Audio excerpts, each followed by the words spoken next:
Okay, let's just dive right in and talk about the stock that's on everyone's mind. NVIDIA. I mean, it's been on an unbelievable run, right? But with every new high, you start hearing those whispers. It's a bubble. So what's the deal?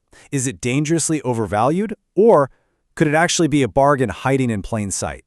Today, we're going to get to the bottom of it. So where's all this fear coming from? Well, it really boils down to one simple question. You look at NVIDIA, you see that it's trading at a price-to-earnings ratio of 35, and your internal alarm bells probably start going off, right? Is this the classic red flag that screams, overpriced stock, stay away? All right, let's put the main piece of evidence under the microscope. It's this number right here, 35.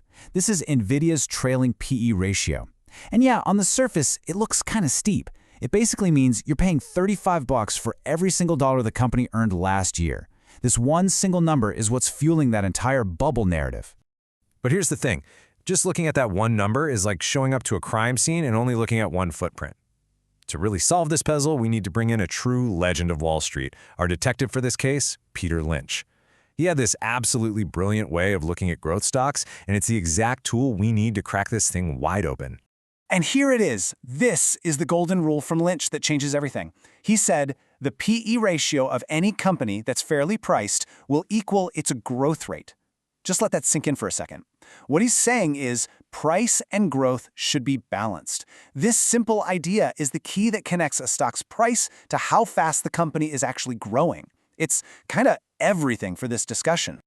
So, with Lynch's rule as our guide, let's go back and re-examine the evidence. You'll see that this whole debate really comes down to a battle between two things: looking at the past versus looking at the future, and figuring out which one actually tells us what NVIDIA is worth today. You see, here's the fatal flaw with that 35 peg number we've been talking about. It's a trailing PE. It's looking in the rearview mirror based on the last 12 months. Now, for a company like NVIDIA that's just unleashed its Blackwell architecture and is seeing absolutely explosive growth, well, what they earned a year ago is basically ancient history. It completely misses the massive jump in earnings that's happening as we speak. So what we need is a sanity check that looks through the windshield, not the rearview mirror. And that's where the forward PE comes into play. Instead of old data, it uses what analysts estimate the company will earn next year. For a fast grower like NVIDIA that's going through a massive step up in what it can make, this gives us a way clearer picture of its true value. And wow, check this out. This chart tells the whole story. On the left, you've got the past, that scary-looking trailing PE of 35. But then look what happens when we shift our perspective to the future. The forward PE, what the market expects, plummets all the way down to 21. All of a sudden, NVIDIA goes from looking like a terrifying bubble to, well, something that looks pretty darn reasonable. Okay, so how do we know for sure if a forward PE of 21 is a good deal?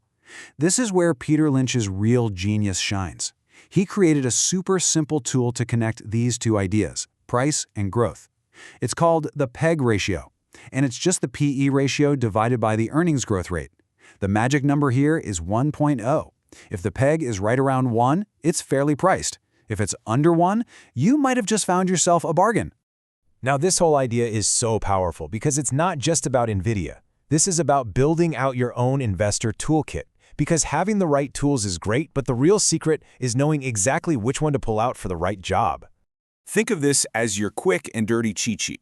You've got your trailing PE. That's your go-to for the big, stable, blue-chip companies, what Lynch called stalwarts. Why? Because it's based on cold, hard, audited facts. It stops you from getting caught up in hype. Then you have the forward PE. This is for your fast growers, your big tech darlings. It's all about looking at potential, and it helps you see the true value of that crazy growth. Let's just break that down a bit more. You pull out the trailing PE when you're looking at a company with super predictable, maybe 5 to 10% growth, like a Coca-Cola. You're using proven facts to find a solid valuation floor.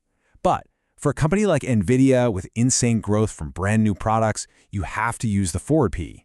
It's the only way to capture what the market is so excited about and to spot those stocks that are actually way cheaper than they first appear. All right, so let's bring it all home. Let's return to NVIDIA, our AI fortress, and deliver the final verdict. Now that we have the right tools for the job, well, the case is pretty much closed.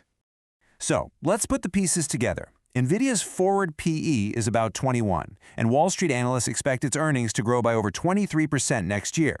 So what happens when we calculate that PEG ratio?